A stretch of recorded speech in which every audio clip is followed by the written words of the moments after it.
So, what do you think of these guys? And what do you think? Come with me. Of these guys.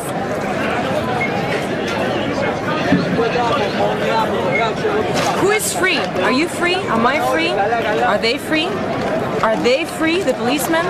Or the people behind them? Inside the building, all protected behind all these walls? So what do you think is the solution? You have to think right now. No, don't think with your mind, I want you to think with your heart. Why have you come here? To learn how to fight. Says who?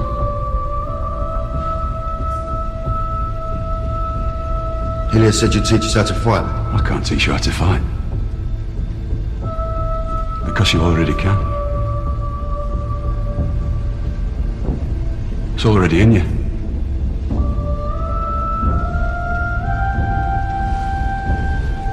Where you going, Monroe?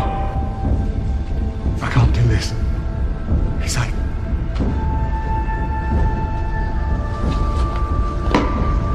Sorry to hear about your wife.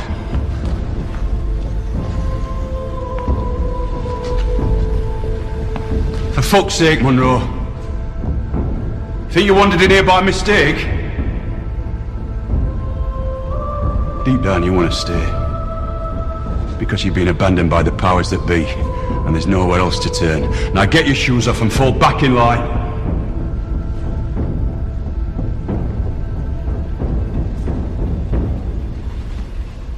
Get AIDS. Jump on a bus with a rucksack full of explosives. Government will dish you out a free car these days. But keep your head down, be a good citizen, and walk without a limp, and you get zip. That's why you're all here. You count for nothing. And your cries fall on deaf ears, the same as me. The only difference between us is I've got the confidence to fight back. So how do we fight back? I don't know yet.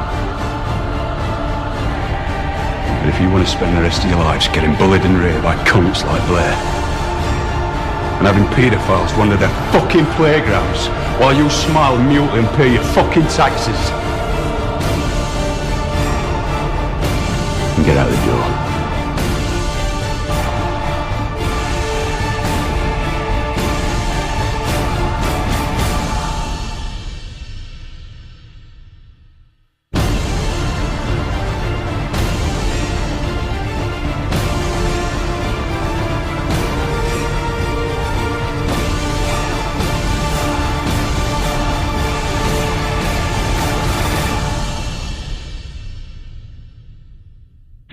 Or you can phrase it the way I do, which is identical to what you're doing with this difference. I'm not fighting the Illuminati. I'm fighting the ignorant. I don't even want to use words that I would like to use. The problem is the masses of ignorant people in the way who prevent you getting the solution. If intelligent man had to fight the power elite, they'd win. Yeah. Because that's what strength is. What you have is the gormless masses who are the buffering, the packaging, the peanuts around the vase that is causing the problem. They are identifying with the master. It's like old, remember the German philosopher Hegel, the old master-slave relationship. It's been restated in so many ways by so many other great thinkers. This master-slave relationship is ubiquitous. It's in the blood of most people. The wars, for instance, the great world wars, First, Second World War, the Boer War, you name all the wars that have happened in just the last 100 years. Who do you think is lying? Who do you think died on those battlefields? The genetic strength, the rebels, the people who fought evil. They're all gone. What's left is genetic garbage. Yeah. I have to be blunt about it. I know that sounds horrible, but that's a fact of life. Yeah. The warriors, the ones who were capable of fighting this kind of pestilence of these little men and their bureaucracies, lie on the fields of Flanders, man. They lie in the Marne. They lie in Passchendaele. Get me? And then you add to that the Crusades. Go back further in time, further in time, further in time. What do you think those wars were? Those were wars of purgation. They were a Nephilim plan to wipe out the genetic strength of the races.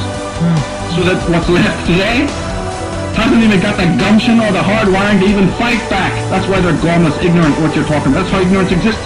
Ignorance is overlaid on a genetic passion, something that's even deeper within a person. to know to get up and there's the evil and don't you tell me it's not there. I'm not going to negotiate with these evil people, because in doing that I empower them more.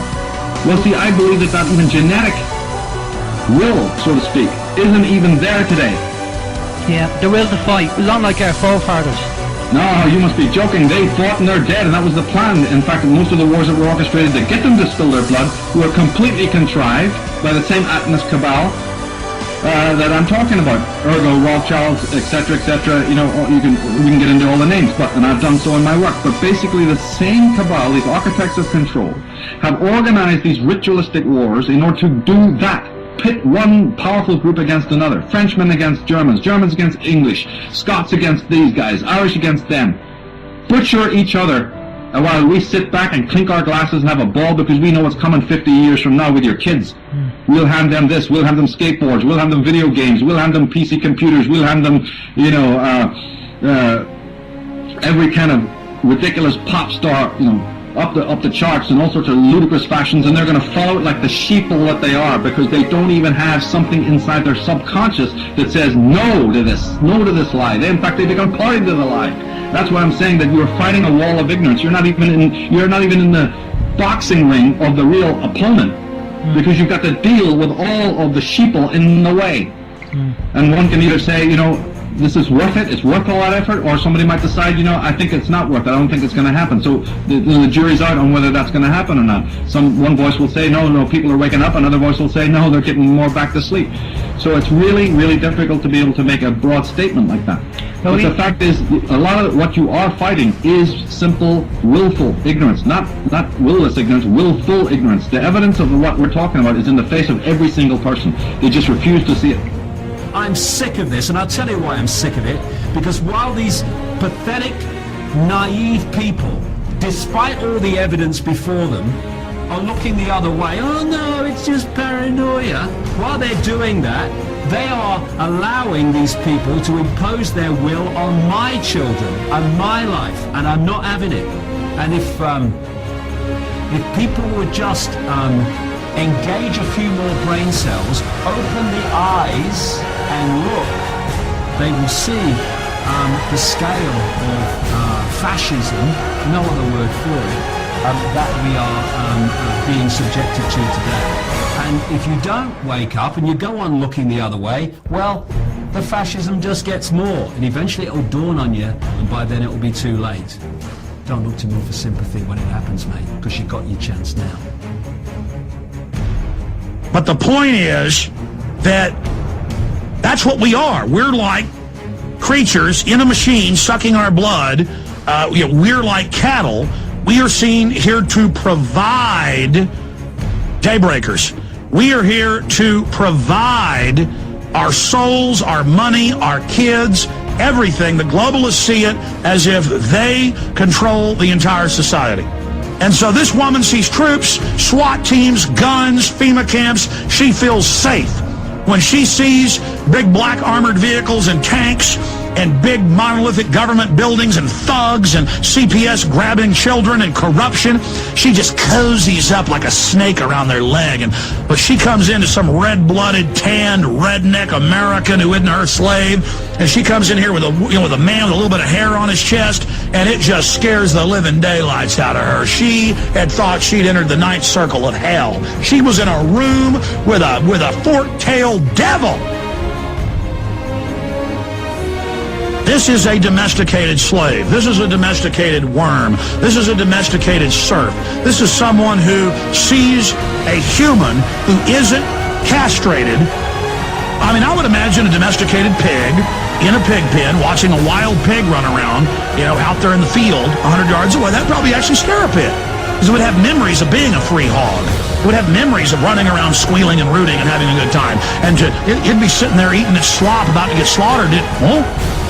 That's another pig. That's scary. And it would squeal and run over to the humans and curl up and go, do something about that pig out there. It's so deadly. I mean, it's disgusting. It's like a cow in a squeeze chute at a slaughterhouse before the gas bolt comes down and drives a hammer into its head and fells it and kills it so it can be rendered down into T-bone steaks. Imagine, it getting angry at a cow in a field. Oh, look at that cow in a field. It has horns. It hasn't been dehorned. I had my horns cut off a long time ago. I've had all my vaccines. I'm going into the slaughterhouse. Oh, I like the government. Oh, I love it. I'm here by my legs and drain me of blood. I love serving government. It's so much fun. It's so good. So, are we going to make a stand now and draw a line in the sand and say here and no further? In fact, we're going to roll this back? Or are we going to wait until it's got really, really extreme, by which time there'll be so much infrastructure in place that drawing a line in the sand will be a serious challenge? And it's no good. I said to some policemen in Parliament Square a few months ago, ask yourself, when your child says to you, Mummy and Daddy, what were you doing when the police state was introduced? Oh, well, I was watching the telly, honey. Or in the policeman's case, I was helping to introduce it, dear. That's the situation we're facing. How much time we got? Yesterday, for further consultations with his government, he returned to the Vienna. This is Ed Fletcher in Vienna. Take two, Q Howard. I don't have to tell you things are bad. Everybody knows things are bad. It's a depression. Everybody's out of work or scared of losing their job. The dollar buys a nickel's worth.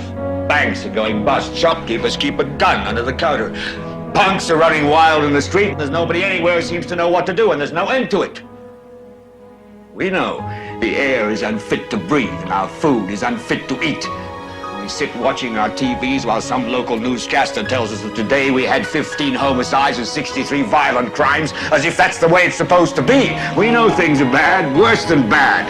They're crazy. It's like everything everywhere is going crazy, so we don't go out anymore. We sit in the house, and slowly the world we're living in is getting smaller, and all we say is, please, at least leave us alone in our living rooms. Let me have my toaster and my TV and my steel-belted radios, and I won't say anything. Just leave us alone. Well, I'm not going to leave you alone. I want you to get mad. I don't want you to protest. I don't want you to riot. I don't want you to write to your congressman because I wouldn't know what to tell you to write. I don't know what to do about the depression and the inflation and the Russians and the crime in the street. All I know is that first, you've got to get mad. You've got to say, I'm a human being. God damn it. My life has value. So, I want you to get up now. I want all of you to get up out of your chairs.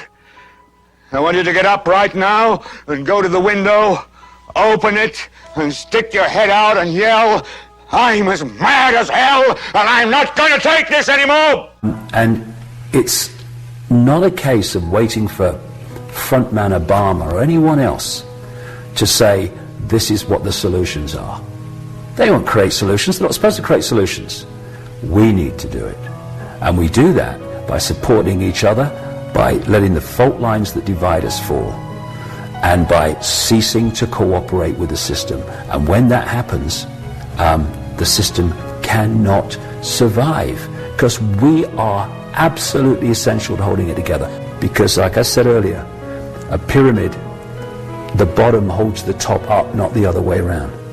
And if we just walk away from this system by letting go of fear of not walking away, and just stop acquiescing with our own enslavement, then we'll hear a lot of bangs behind us, because the pyramid will fall, and then we can start building a different system, perhaps no system at all in that sense, where we'll live in a world very different from the one we have. We're looking at the end of the trinket society, and that's a good thing, because the trinket society thinks it controls the trinkets. The trinkets control the people, right? The desire for them. And we're going to live in a different world, but the system that has enslaved us has to go. And it's not in the power of these families to say if we live in the world they want or not. It's in our say.